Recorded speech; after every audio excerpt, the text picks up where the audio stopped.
I think I took it all too literally. I just thought the vortex was almost like a parallel reality that everything was fulfilled, and it doesn't sound like it's just way bigger than that. Esther watched her beloved Spurs win a championship and then lose one and then win one and then lose one. And she was watching, and her kids were at the airport when they returned home from losing the championship. And Esther was watching it on television, and they were describing what they experienced. And the fans that showed up in the middle of the night, thousands of them, appreciating them, was so much richer than the championship would have been. It wasn't pity loving. It wasn't, we love you anyway, you losers. It wasn't, you'll win again. It wasn't, you've won before and we are greedy. It was true appreciation for all the fun and all the excitement and all the focal points that they have provided for all of these people. All of the opportunities to feel emotions moving through you. All of the opportunities, yes, to watch their talent, and yes, to watch their harmony, and yes, to see the contrast, and yes, to feel alive. But all of it, you see, all of it is part of the life you live. This is a step 5 conversation. Step 1 is contrast, put stuff in the vortex. That's way good.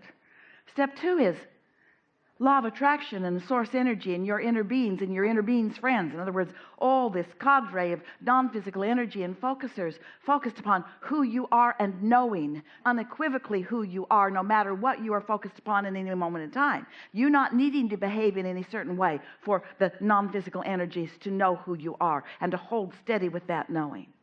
And then step 3 is you finding somehow, some way to get into vibrational alignment with it so that you're feeling it. You feel the relief of releasing your resistance, and you feel the deliciousness of aligning. And then step 4 is just getting really good at step 3. Step 4 is being so accustomed to step 3 that step 3 just comes natural to you, that you have taken us at what we are offering to you, and you've decided to make it a point to do something about knowing at least what you're doing with your own vibrational atmosphere. You care about it. You care about it, and you're leaning toward things that feel good, and you're meditating because that's the easiest way, and you're appreciating because that embellishes it and enhances it. And then step 5, which is being back in a contrasting situation, but being so steady in your vortex that the contrast is seen to be the valuable and delicious thing that it is. In the same way that you must appreciate the riverbank in order to appreciate the river. So without the riverbank, there would be no river. Without something playing against something, there could be no focus. Without contrast, you couldn't see, you couldn't hear. There would be no life experience. Contrast is essential to it, you see. And so, as you adore it, Abraham, you mean Source? Source adores me. I get that. I'm cute. But Source also adores human contrast? Oh, yeah. Because Source understands that it's all about focus. It's all about intentionality, which brings us to the most important statement that we will make on this voyage, in this gathering, or any other. Satisfaction, that joy that we keep talking about, comes only from intentional focus and allowing of the moving in that direction. Without intentional, it doesn't feel so good. And without allowing the movement in the direction. And so it's about making a decision and lining up with it, and making a decision and lining up with it. And it's not about the bigness of the decision. It's not about how many other people think that that's a decision worth having. It's not about how many other people have decided that the championship and only the championship matters, and anything less than that is not enough.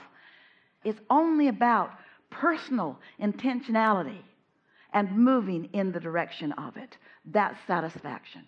And you got to hook in with this. You've got to make a decision to understand this. And if you make a decision and you have to understand it, we'll just keep offering it until you do. Because as soon as you allow a manifestation, and you are magnificent creators. As soon as you allow a manifestation, and it has thrilled you for whatever amount of time it thrills you, usually it's not that long. It manifested. Yay. And now you're off on your way to another one. And if you're like a lot of humans, you're now feeling the lack of the next one taking so long. But when you get this, when you understand that the manifestation is the natural consequence of this joyful journey, and that in the moment that something manifests, there is always more in the pipeline. And what's in the pipeline is at various stages of readiness to manifest. We want to broaden your awareness of what we mean by manifest, because every moment in time is a manifestation. Because every moment in time you are perceiving.